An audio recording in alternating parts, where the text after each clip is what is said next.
del mes de mayo, estamos el 16 de mayo. Hoy contamos con la presencia del doctor Roberto Dicio Maldonado, perdón. Él nos va a presentar el tema de fundamentos de la psicometría de flujo y la aplicación en el laboratorio de hematología. Él es doctor en ciencias biomédicas por la Universidad Autónoma de México. Es químico bacteriólogo parasitólogo por la Universidad Autónoma de Guerrero, miembro del Sistema Nacional de Investigadores nivel 1, miembro biomédico y biólogo celular y molecular especialista en enfermedades hematológicas, terapia celular y cáncer, miembro del Laboratorio de Investigación Clínica de la Facultad de Ciencias Químico-Biológicas de la Universidad Autónoma de Guerrero, miembro fundador del Laboratorio de Diagnóstico e Investigación en Salud de la Facultad de Ciencias Químico-Biológicas para la detección molecular de SARS-CoV-2. Es autor de artículos científicos en revistas indexadas y artículos de divulgación a nivel de Iberoamérica. Profesor investigador de la Facultad de Ciencias Químico-Biológicas de la Universidad Autónoma de Guerrero. Profesor invitado de posgrado de Ciencias Biológicas en la UNAM.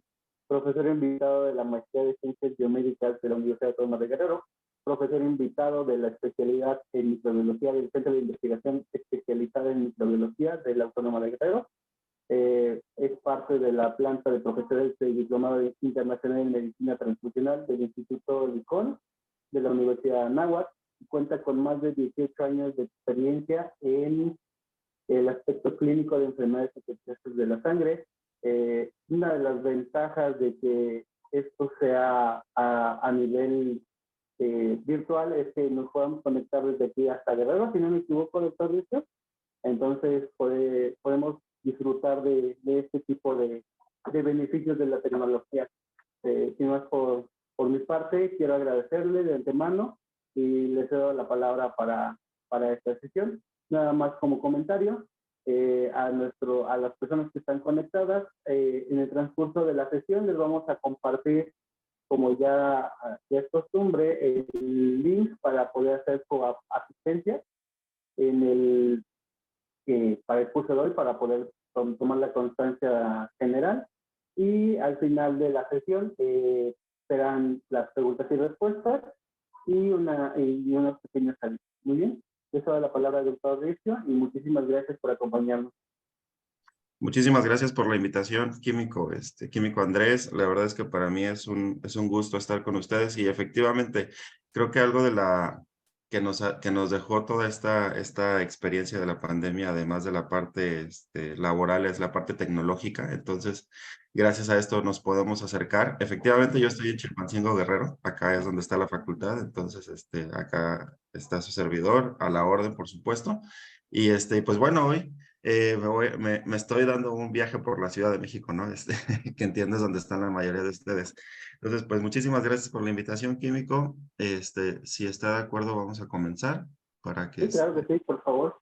no tengamos alguna situación de tiempo. Nada más déjenme, estoy batallando, listas, estaba batallando aquí con mi pantalla. Muy bien, pues bueno, buenos días a todos los asistentes. Nuevamente agradecer la invitación y pues hoy les voy a platicar un poquito acerca de los fundamentos de la citometría de flujo y su aplicación en el laboratorio de hematología. Para poder entrar en materia, fíjense que es bien importante hablar del proceso de diferenciación celular. Y la diferenciación celular es el proceso en el cual a partir de un pool de células troncales se van generando o se generan finalmente las células maduras, con todos los estadios intermedios que el proceso conlleva. En el sistema hematopoyético, ahorita les voy a platicar un poquito más al respecto. Si esto fuera una pirámide, en la punta tenemos a las células troncales per se, seguido del compartimiento de las células progenitoras, y estos dos tipos celulares en conjunto les llamamos células primitivas. Las células progenitoras a su vez dan lugar a las células precursoras y estas a su vez, conforme van avanzando en la diferenciación celular, pues dan lugar finalmente a las células maduras. Recordemos que las células maduras son aquellas que van a llevar a cabo la función tejido específica dependiendo del linaje en el que se trate.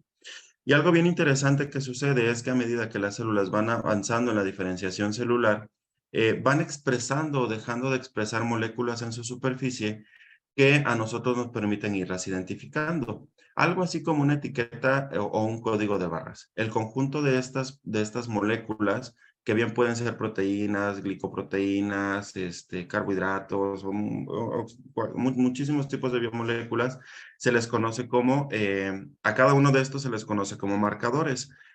También les podemos llamar CDs, y el conjunto de todas estas proteínas o biomoléculas se les conoce como inmunofenotipo. Entonces, con esto lo que les quisiera recalcar es que cada estadio celular tiene un inmunofenotipo muy característico el cual nosotros podemos rastrear. Ahora bien, con respecto al sistema hematopoyético, ustedes pueden ver, como ya les decía, que tenemos primero las células troncales, luego las progenitoras, las precursoras y las maduras. Pero quiero llamar su atención en el compartimento tanto de las células troncales como de las células progenitoras. No es casualidad que en esta caricatura que ustedes ven en pantalla, todas las células que se encuentran en la parte de las células troncales y de las células progenitoras coinciden morfológicamente con el de las células precursoras y células maduras de la diferenciación linfoide. Esto es porque tanto las células troncales como las células progenitoras, precisamente si uno las observa en el microscopio, tienen esta característica de parecerse a los linfocitos. Entonces, morfológicamente es muy complicado distinguir a estas células de un linfocito o entre una progenitora de linaje linfoide a una progenitora de linaje mieloide o de linaje eritroide, o incluso de la misma célula troncal. Entonces, regresando con el mensaje de la diapositiva anterior, pues nosotros podemos utilizar estos inmunofenotipos para poder identificar a las diferentes poblaciones celulares. Por ejemplo, las células troncales y las células progenitoras expresan el marcador CD34, pero a partir de las células precursoras ya no expresan el CD34. CD34 no se me preocupen mucho por saber, solamente aprendan que es un marcador de células hematopoyéticas, no tanto su función. Por su parte, por ejemplo, las células troncales no expresan CD38, pero y las células progenitoras sí expresan CD38. Ni las células troncales ni las células progenitoras más primitivas, por decirlo de alguna manera, expresan tampoco marcadores de linaje. Sin embargo, las células progenitoras ya más avanzadas en la diferenciación expresan 34, expresan 38 y ya empiezan a expresar marcadores de linaje. Entonces nosotros con esto ya podemos empezar a distinguir este tipo de células. Por su parte, las células precursoras y las células maduras en la mayoría de los casos no expresan 34, pueden o no expresar el 38 y sin embargo todas las células ya expresan los marcadores de linaje. Ahora, en un momento le ahondo un poquito más en esto de los marcadores de linaje. Pero por ejemplo, en el caso de las células linfoides, en la linfopoiesis de B, recordemos que los linfocitos que nosotros encontramos en circulación generalmente no son células terminalmente diferenciadas, más o menos se encuentran en el estadio del linfocito B1 o del linfocito B2, y estas células todavía tienen que llegar hasta linfocitos plasmocitoides o hasta células plasmáticas para poder ejercer su función. A diferencia de lo que les había venido comentando, los linfocitos plasmocitoides y las células plasmáticas ya son más o menos identificables, sobre todo las plasmáticas, por morfología, pero todos los estadios intermedios sí es un poco complicado estudiarlos por morfología y entonces tenemos que recurrir, perdón, a la citometría de flujo. Algo similar sucede para la linfopoiesis de T. Los linfocitos que encontramos en circulación o que habitualmente están en circulación se encuentran más o menos en este estadio y de aquí todavía tienen que pasar a inmunoblastos y finalmente a los linfocitos T activados, que también son muy característicos en cuanto a su morfología. Cuando en el sistema hematopoyético existen alteraciones, y esto que les he platicado es en cuanto a la diferenciación normal, pero como es bien sabido por todos nosotros, pues pueden existir diferentes alteraciones en el proceso de maduración que eventualmente pueden culminar en diferentes enfermedades. Algunas de las enfermedades del sistema hematopoyético son las leucemias, y todos sabemos bien que las leucemias pueden ser de tipo aguda o de tipo crónicas. Las leucemias de tipo aguda se caracterizan por ser un desorden clonal heterogéneo caracterizado por la proliferación de células inmaduras. Y aquí es donde está el secreto de este tipo de leucemias. Es proliferación de células inmaduras y viene acompañado de falla de la médula ósea. Por su parte, en las leucemias crónicas, las células pueden alcanzar estadios maduros. Sin embargo, no son totalmente funcionales.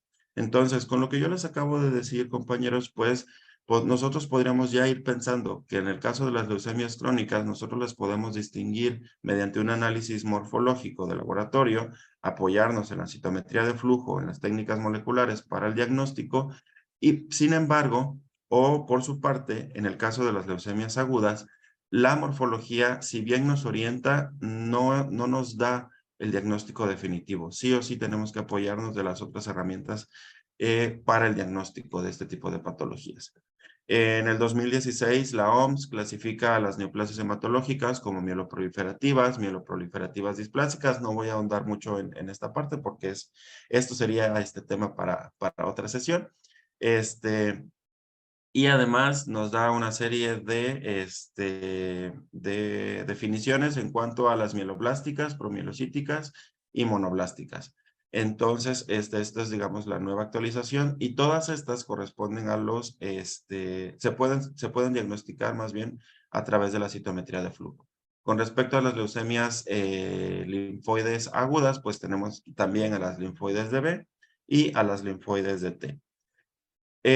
Bueno, como ya les decía, el esquema de diagnóstico para las neoplasias hematológicas, sea cual sea, pues se basa principalmente en 4 pilares. El primero de ellos, o el primer acercamiento, generalmente suele ser la biometría hemática, que es el laboratorio de rutina, el laboratorio que todos hacemos, más bien la prueba de laboratorio que todos hacemos en nuestro laboratorio de rutina.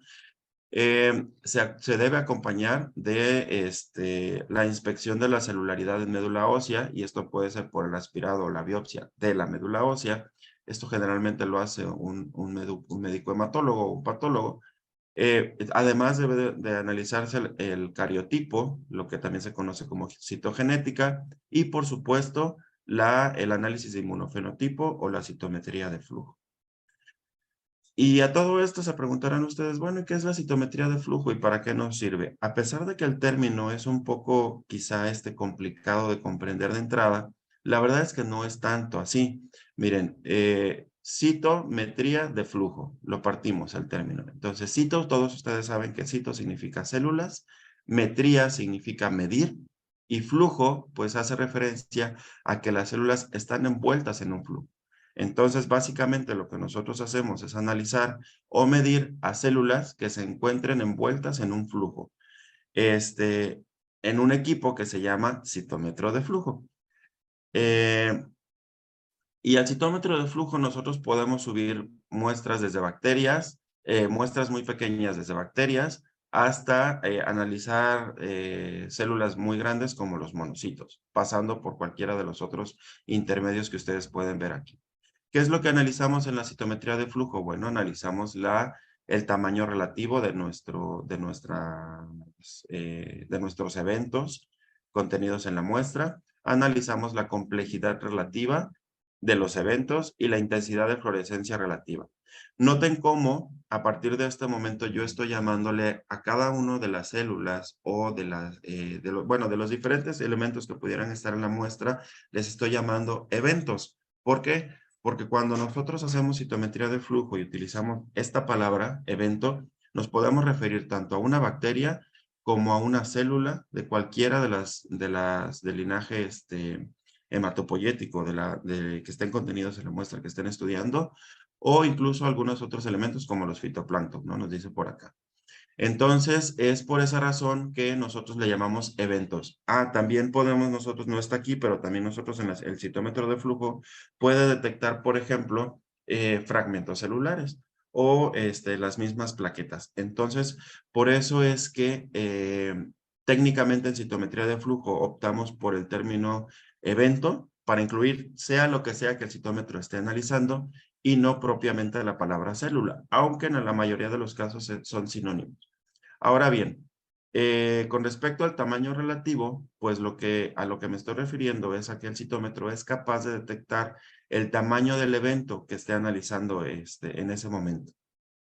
Con respecto a la complejidad relativa, o más bien la complejidad relativa, hace referencia a que el citómetro de flujo es capaz de analizar las estructuras que se encuentren dentro del evento que estamos analizando. Por ejemplo, ustedes estarán de acuerdo conmigo que si el evento que yo estoy analizando es un linfocito, pues la estructura del linfocito, la estructura celular del linfocito es menos compleja que la estructura de un neutrófilo o que la estructura de un monocito, por ejemplo, de un eosinófilo. ¿Por qué? Porque estas células últimas pues pueden tener gránulos, los núcleos son grandes, están lobulados, los citoplasmas son más abundantes, etcétera, etcétera. Sin embargo, los linfocitos pues son células más pequeñas que generalmente no tienen gránulos, salvo algunas excepciones. El núcleo es un núcleo, son mononucleares. Entonces, desde el punto de vista celular, la célula, valga la redundancia, pues es menos compleja. A eso me refiero con la complejidad relativa. Y la intensidad de fluorescencia relativa se refiere a qué tanto, por ejemplo, CD34, recuerden ustedes que yo les platicaba de este marcador, qué tanto CD34 tiene esa célula. Así pues, por ejemplo, si una célula todos ustedes saben que la distribución de las biomoléculas en las células no es homogénea, sino más bien es heterogénea. Entonces, puede que haya una célula que tenga mucho CD34 y otra célula que tiene CD34, pero en un poco de menor cantidad o muy poquito. El citómetro de flujo es capaz de distinguir entre estas cantidades de los marcadores. Y como los marcadores nosotros los etiquetamos con una molécula brillante que fluoresce, entonces por esa razón es que nosotros hablamos de intensidad de fluorescencia relativa. En un momento voy a ahondar un poquito más en esta parte y espero les quede un poquito más claro. Básicamente los subsistemas del citómetro de flujo son tres. El sistema de fluidos o el sistema fluídico, que es el que del que les he estado platicando, donde tenemos nosotros nuestra muestra, las células donde están nuestros eventos y, y estos a su vez pasan por el punto de detección o el punto de interrogación. La señal que se genera aquí, a partir de aquí todo se convierte o pasa de ser de algo biológico a algo electrónico. Y ahorita les platico un poquito más en ese sentido. Entonces, a partir de aquí, con los datos que se toman de la muestra, del evento que se está analizando, eh, estos datos son colectados o comienzan a ser colectados por un sistema óptico. Estos datos vienen en forma de luz. Entonces, hay diferentes filtros que se llaman filtros dicoicos, que son detectados, valga la redundancia, por detectores. Y finalmente estos detectores convierten esta luz en datos electrónicos. Y estos datos electrónicos son los que una computadora procesa y entonces finalmente nosotros nos los pone en una gráfica o en un plot o un histograma. Entonces, los subsistemas con esto básicamente son tres: el sistema fluídico, el sistema óptico y el sistema electrónico. Miren, por ejemplo, ¿qué es lo que pasa en el punto de interrogación? Yo les decía, acá arriba en el sistema fluídico está el punto de interrogación. ¿Qué es lo que sucede ahí? ¿Cómo es que el citómetro de flujo toma la información? Pues básicamente lo que hace, miren, aquí en el centro de la diapositiva tienen ustedes el evento.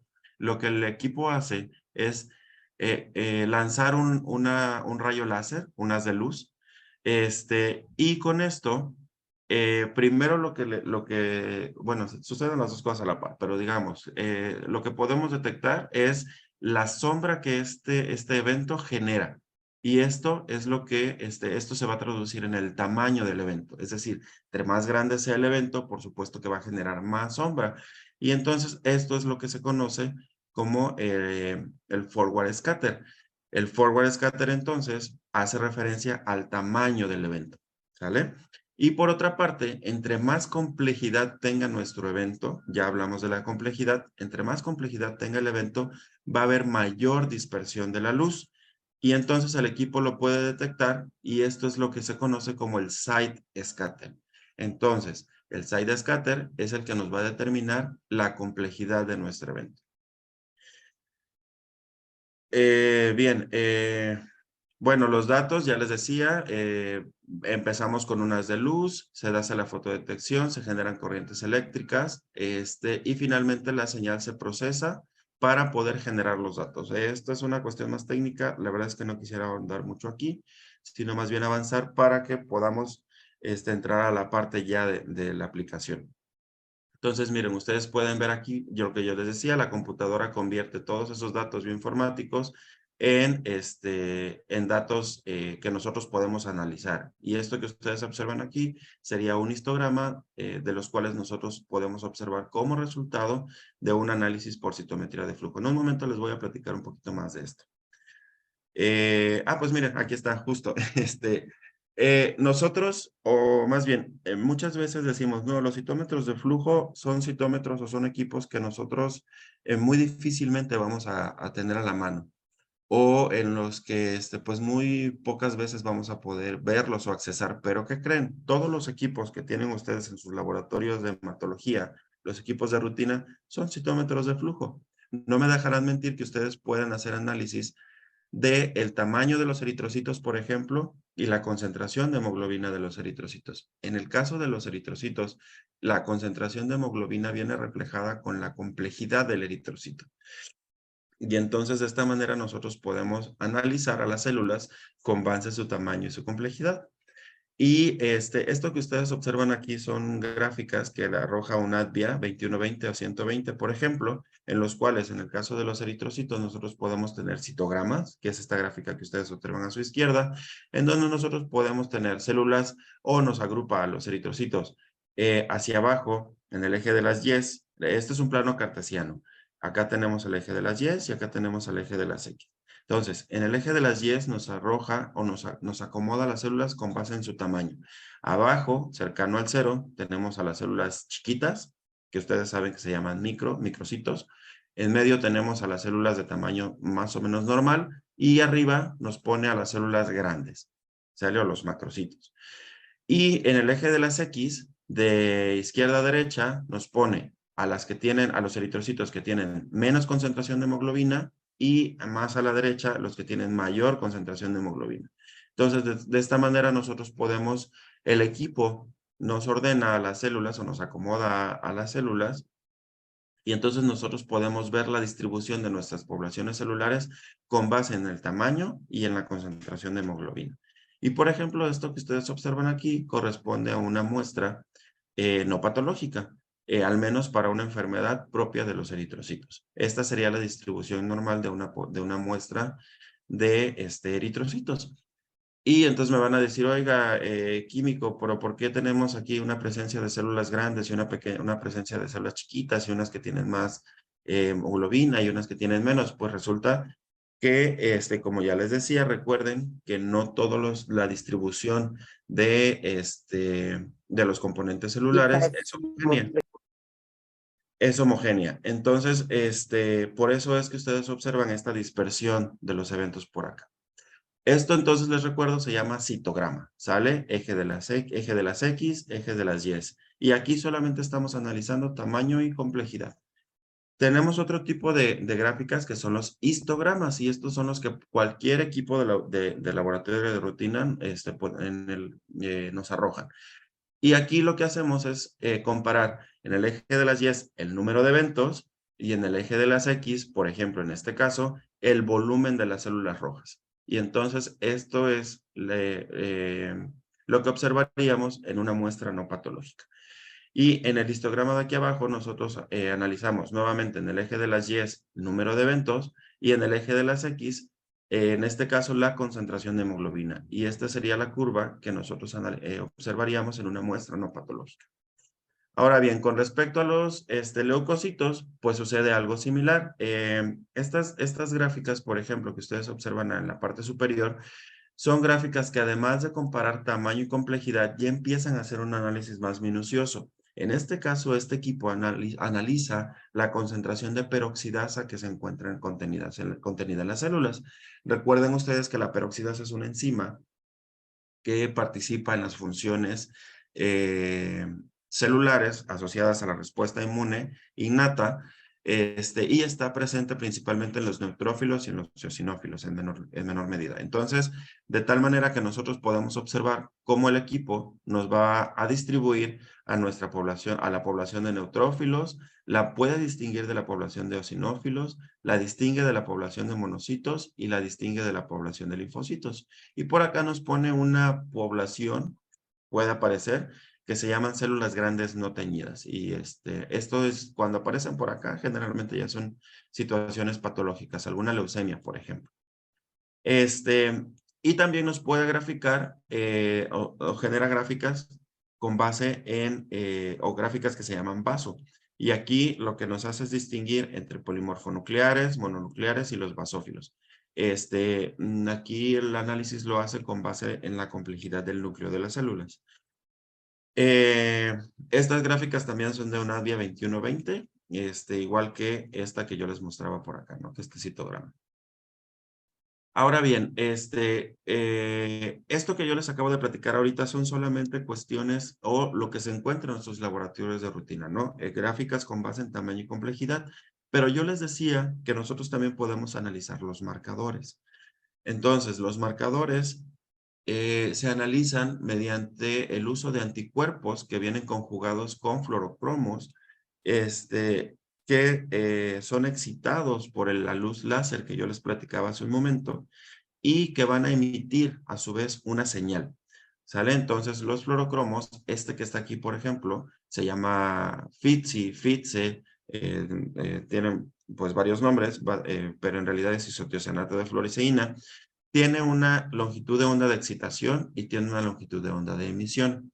El láser que debe utilizarse para poder hacer brillar a este fluorocromo, entonces tendrá que estar a la longitud de excitación, que en este caso es 488 nanómetros, y el detector que va a procesar la señal que emite el fluorocromo tendrá que estar a esta longitud de onda, que en este caso es 520 nanómetros.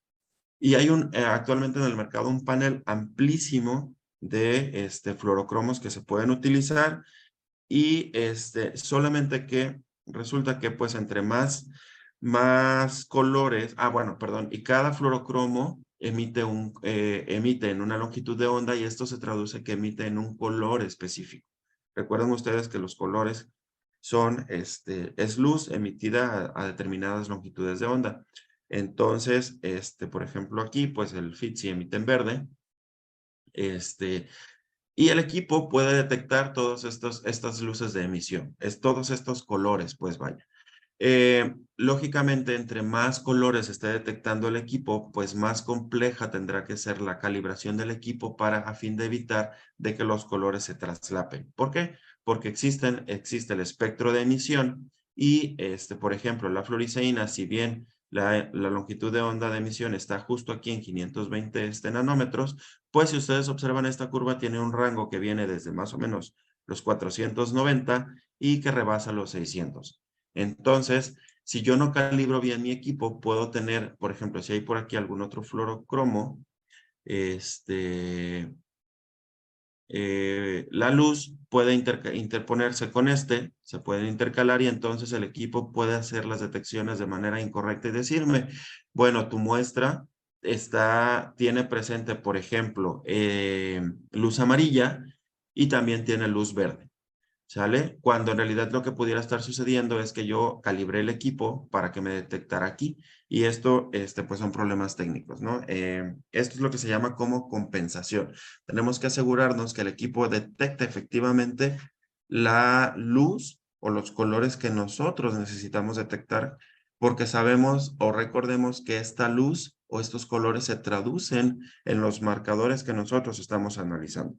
Ahora bien, los equipos más actualizados pueden analizar de manera simultánea hasta 18 fluorocromos en un mismo evento o en una muestra. Sin embargo, bueno, observen ustedes aquí, por ejemplo, nada más este esquema con 4 colores, cómo están las longitudes de onda traslapadas. Ahora la complejidad que debe ser o que es poder calibrar el equipo para que nos detecte 18 marcas en este mismo rango, ¿no? Entonces, sí, son equipos mucho más especializados, mucho más avanzados, que quienes los manejan, pues sí tienen muchísima experiencia en cuestiones de citometría, porque sí hay que tener mucho cuidado en la parte de la calibración del equipo, ¿no? En lo que llamamos como compensación.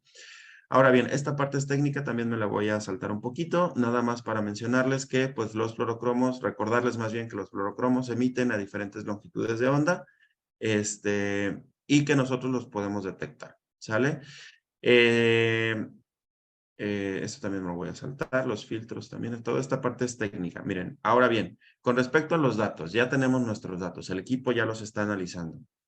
Con respecto a los fluorocromos, por ejemplo, aquí en el eje de las X ustedes pueden observar la marca que deja un fluorocromo y en el eje de las Y la marca que deja otro fluorocromo. Por ejemplo, esto no es lo mismo que el histograma el citograma, perdón, que yo les estaba mostrando de los glóbulos rojos. Allá no se les olvide que estamos analizando tamaño contra complejidad. Aquí estamos analizando intensidad de fluorescencia, ¿sale? Y con la intensidad de fluorescencia lo que analizamos son la presencia de nuestros marcadores celulares, ¿de acuerdo? Entonces, por ejemplo, en el eje de las Y, aquí viene este fluorocromo que se llama APC, y en el eje de las X, este otro fluorocromo que se llama FITSI. Y lo que ustedes pueden observar es que entre más, no importa si estamos hablando del eje de las X o del eje de las Y, entre más alejado se encuentre del origen, nuevamente esto es un plano cartesiano, lo que nos está indicando es que hay mayor cantidad de ese marcador. Entonces, por ejemplo, en el eje de las X, ustedes pueden observar que lo que esté acá es positivo para FITSI, sea lo que sea que esté marcando FITSI, y lo que esté cercano al origen es negativo para FITSI. En cuanto al eje de las X, perdón, de las Y, lo que esté más alejado del origen es positivo para APC y negativo lo que esté más cercano al 0 para APC. Y entonces nosotros podemos jugar con las diferentes combinaciones que tenemos en esta gráfica. Esta gráfica ya no es un citograma, esta gráfica técnicamente se llama dot plot. Y aquí entonces, siempre lo primero que vamos a mencionar en nuestro esquema de lectura es lo que está en el eje de las X y después lo que está en el eje de las Y. Entonces, nosotros podemos decir, por ejemplo, que todos estos eventos que están aquí son negativos para lo que está en X, que en este caso es FITSI, y positivos para lo que está en Y, que en este caso es APC. En otras palabras, es negativo para FITSI, negativo para APC.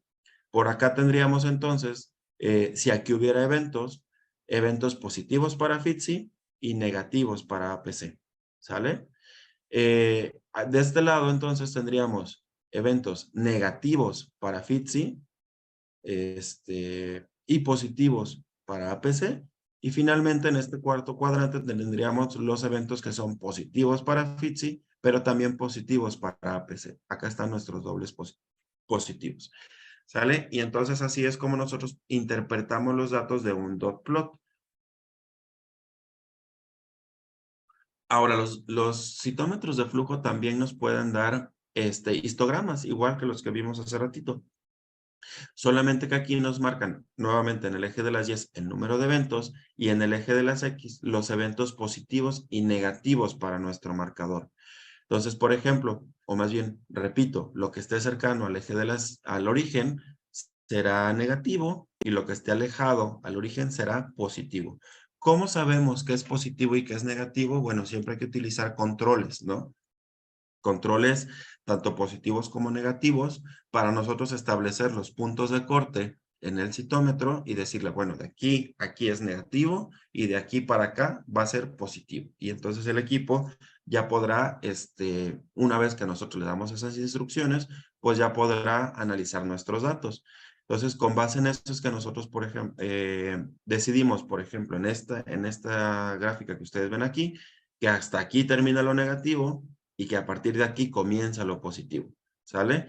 Lo mismo para acá, de aquí para arriba es lo positivo para APC y de aquí para abajo será lo negativo. Y lo mismo sucede con el fluorocromo FITSI. Ahora bien, ya les decía yo, básicamente la mayoría de las células hematopoyéticas descritas hasta ahora ya tienen también caracterizados o muy bien caracterizados sus inmunofenotipos. Nosotros ya podemos jugar con los paneles de marcadores y podemos identificar mediante citometría de flujo las células con base, si bien en algunos casos por tamaño y complejidad solamente, o bien con base en el inmunofenotipo. ¿Sale? Recuerden ustedes que yo les decía, todo lo que son células maduras y precursoras ya las podemos identificar por morfología. Entonces, estas células, el equipo también ya las puede identificar o nosotros ya las podemos comenzar a distinguir con base en tamaño y complejidad, ya, porque ya platicamos de eso, entonces ustedes ya saben de qué les hablo. Pero también, en el caso de las células primitivas o los linfocitos, ahí sí no se puede hacer esta distinción y entonces tenemos que hacer mano del inmunofenotipo. Y, bueno, existen paneles amplios de marcadores que incluyen, por ejemplo, CD34, CD38, el ADR, 117, 36, 64, 11B, 14, 13, algunas enzimas como mieloperoxidasa, etcétera, etcétera. Todo esto ya está en tablas, entonces ustedes pueden identificar, yo siempre hago referencia, más o menos como las pruebas bioquímicas que se ocupan en Bacter y que uno dice, bueno, esta bacteria es positiva para fermentación de esto, esto y esto, negativa para ornitina, positiva para indol, no sé qué, no sé qué.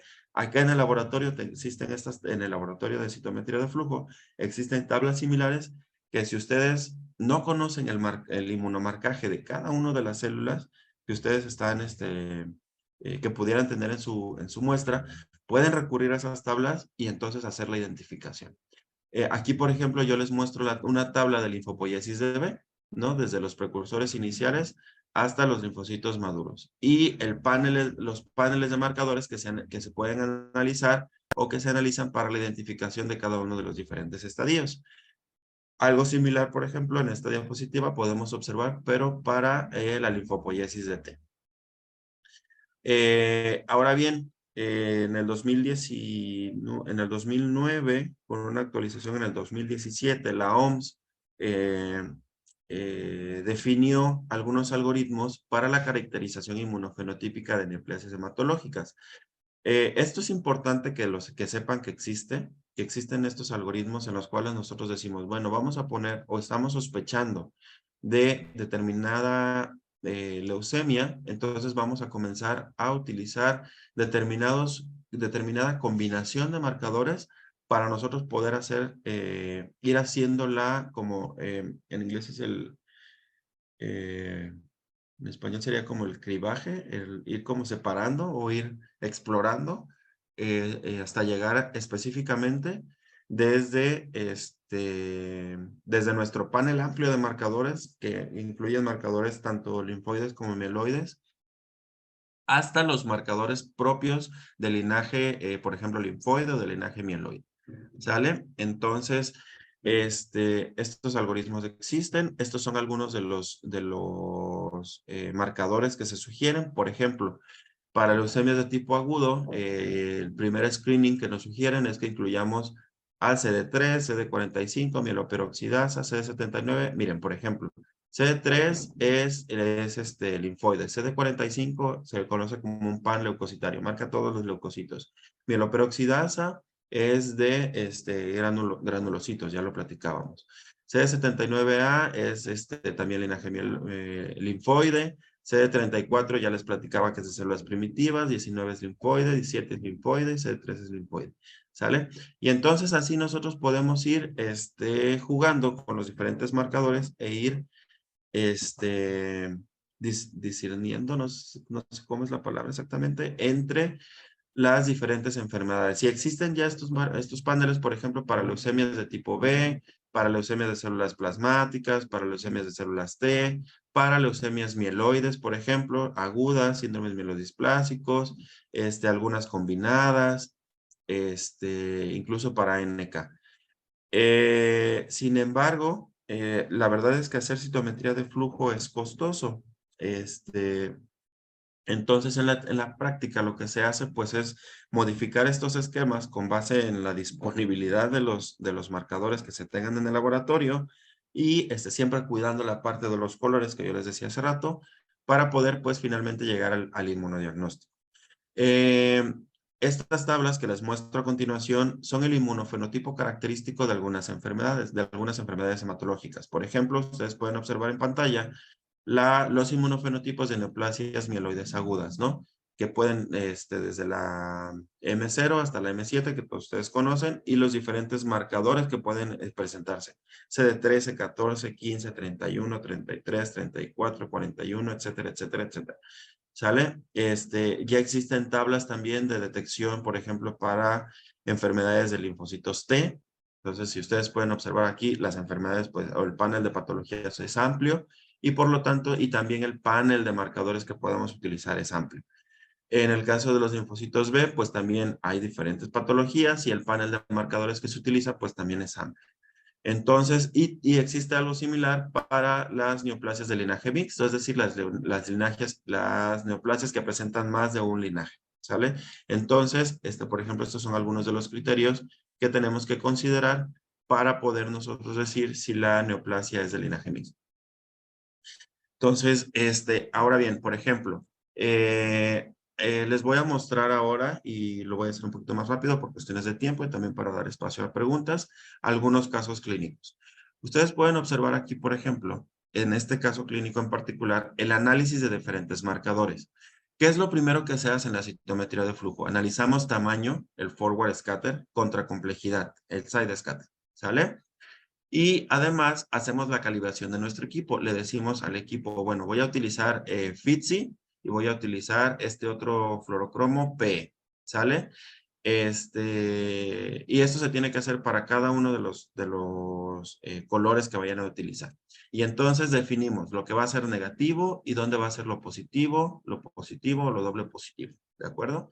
Entonces, con base en el tamaño y complejidad, yo ya les decía que nosotros podemos distinguir a las poblaciones linfoides y con esto también a las poblaciones primitivas de las células hematopoyéticas. Recordemos que las leucemias agudas, por ejemplo, se caracterizan por la proliferación de las fases o de los estadios inmaduros de las células hematopoyéticas. Esto quiere decir entonces que las células van a encontrarse con morfología linfoide, ¿sale? Ojo, no estoy hablando de linfoblástica, estoy hablando de morfología linfoide, ¿sale? Porque hay una diferencia importante ahí. Y entonces yo selecciono a la población que voy a analizar, que le voy a hacer el inmunofenotipo, que en este caso es lo que está aquí marcado, englobado en este espacio circular o semicircular, y está coloreado de moradito, ¿sale? Y entonces ahora sí empiezo a hacer mi análisis y le digo al citómetro, identifícame en esta población los diferentes marcadores. Por ejemplo, CD22, CD20. Y ustedes pueden observar que hay un gran porcentaje de la población que expresa CD22, pero que no expresa el CD20. ¿Sí? Recuerden cómo analizábamos los dot plots. ¿De acuerdo? Entonces, esta población es positiva para este marcador, pero negativa para esto que está en X, perdón. Y tenemos un porcentaje menor de células que son dobles positivas, es decir, que expresan tanto CD20 como CD22. Por otra parte, también podemos analizar, por ejemplo, CD64 y CD14. CD64 y CD14, en este caso, es negativo para ambos marcadores. Podemos analizar HLA-DR, perdón, y CD10, y podemos observar que la mayoría de nuestros eventos son positivos para los dos marcadores, es decir, es una población doble positiva, tanto para el HLA como para el CD10. Analizamos, por ejemplo, CD5 y CD19 y vemos que las células son todas negativas para el CD5, pero gran parte son positivas para el CD19. Podemos analizar también, por ejemplo, CD5, CD15 y vemos que todas son negativas para ambos marcadores. Entonces, con esto nosotros definimos que, bueno, y por acá tenemos un análisis de CD34 con respecto a la complejidad de las células. Y entonces vemos que gran parte de las células son positivas para CD34. Entonces, con esto nosotros decimos, ok, mis células son CD34 positiva, CD20 positiva, CD22 positiva, CD14 negativas, 64 negativas, HLA-DR positivas, CD10 positivas, CD5 negativas, CD19 positivas, CD15 negativas. Y podemos seguir haciendo un análisis más amplio, meter otros marcadores, CD13, 61, 117, 79A, mieloperoxidasa, inmunoglobulina M, por ejemplo, CD3, y entonces finalmente nosotros llegamos con todo esto, llegamos a todo este inmunofenotipo. Y si nosotros nos vamos a investigar a qué corresponde este inmunofenotipo, vamos a concluir que según la OMS, esta enfermedad corresponde, o esta neoplasia corresponde a una enfermedad linfoproliferativa de células B. Todo lo que marqué aquí en negrita, CD20, CD22, CD10, CD19, 79A, son marcadores propios de las células B. CD3 es de células T, por eso es negativo. La inmunoglobulina también es de células B. Todos ustedes saben que las células B producen inmunoglobulinas, pero no tienen mieloperoxidasa, entonces por eso es que es mieloperoxidasa negativo. Y todos los marcadores mieloides son negativos. CD117, 61, 13, 15, 5, 64, 14 son negativos. ¿Sale? Y por aquí tenemos una expresión aberrante del HLA-DR. Y esto puede suceder porque recuerden ustedes que finalmente son células neoplásicas, ¿no? Entonces, siempre tenemos que estar abiertos a que este tipo de cosas sucedan. Y por eso es que este ejemplo en particular me gusta mucho, porque el hecho de que esté este marcador mieloide en una leucemia linfoide nos puede generar ruido. Sin embargo, repito, no olviden, nunca dejen de lado que son células neoplásicas. Entonces pueden haber ahí expresiones mínimas de cosas que no deberían de estar. ¿De acuerdo? Entonces, pues por mi parte sería todo. No sé si tenemos tiempo para preguntas. Entonces, pues quedo abierto a sus comentarios.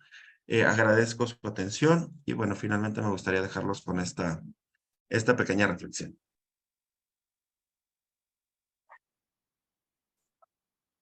Pues muchísimas gracias, doctor. La verdad es que es un tema muy amplio. Solamente estamos abarcando el área de hematología. Sabemos que tiene muchísimas más aplicaciones como muchas otras pruebas que se hacen en el laboratorio. Es una técnica muy buena, muy confiable, siempre y cuando el analista sepa realizar los paneles, sepa hacer las compensaciones, porque muchas veces los errores que podemos llegar a tener son desde el área de la compensación. Podemos tener un buen manejo de la muestra, pero si el equipo no es muy confiable o no es bien calibrado, creo que eso es lo más importante. Esto me lleva a esta pregunta: ¿qué tan común es que los errores que se puedan dar en la fase, por decirlo así, preanalítica de las muestras de citometría de flujo sucedan? ¿Qué tan común es que pase esto? Y si se puede solucionar una vez que ya se procesó la muestra, o se tiene que procesar otra vez. Ok, gracias por la pregunta, Químico Andrés. Fíjense que tiene toda la razón. El análisis por citometría de flujo, el éxito del análisis por citometría de flujo depende en gran medida de la experiencia del analista. Desde la fase del procesamiento de la muestra, que de esa parte no les platiqué mucho, hasta la parte propia del análisis, ¿no? Si el analista es poco experimentado, bueno, la parte del procesamiento de la muestra generalmente no representa mayor problema, porque todos nosotros como químicos tenemos finalmente mucha experiencia manejando muestras. Entonces sabemos cuál es el trato que se le debe de dar para optimizar, ¿no? Ese proceso. Sino más bien los errores en la citometría de flujo de manera no común, porque tampoco es que suceda siempre, pero en donde más se pueden llegar a observar es en la parte precisamente de la compensación del equipo, de decirle al equipo, la detección de este marcador va a ser en este punto, y la de este otro marcador va a ser aquí, y la de este otro va a ser acá.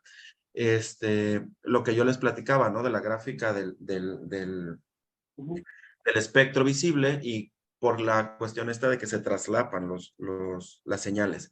Entonces, la mayoría, cuando se llegan a presentar errores técnicos, generalmente suelen ser ahí.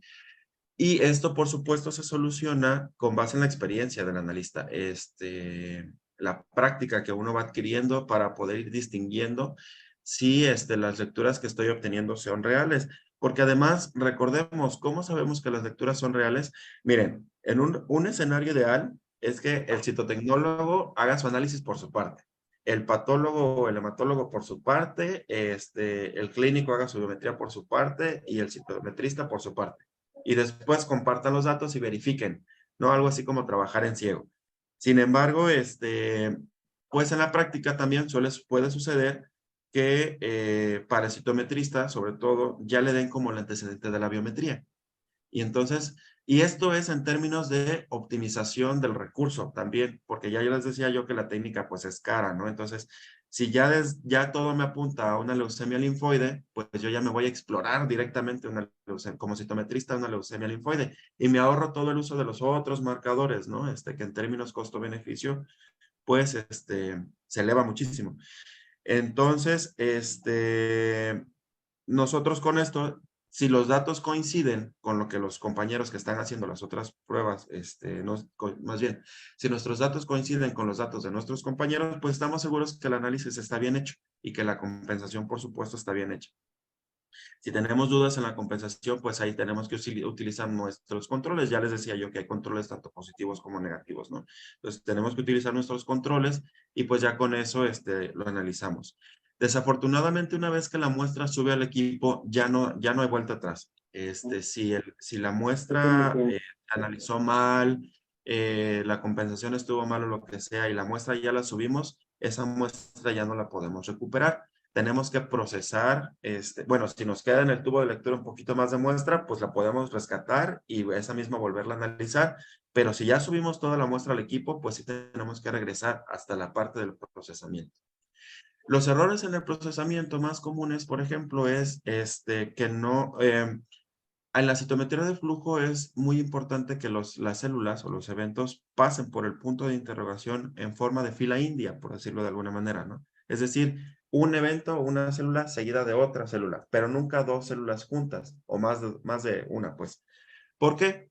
Porque les recuerdo que el equipo analiza el tamaño, ¿no? Entonces, si vienen dos eventos juntos o dos células juntas, pues el equipo no sabe que son dos células juntas y nos va a decir, aquí vienen una célula grandota, porque va a considerar esos dos eventos como uno solo.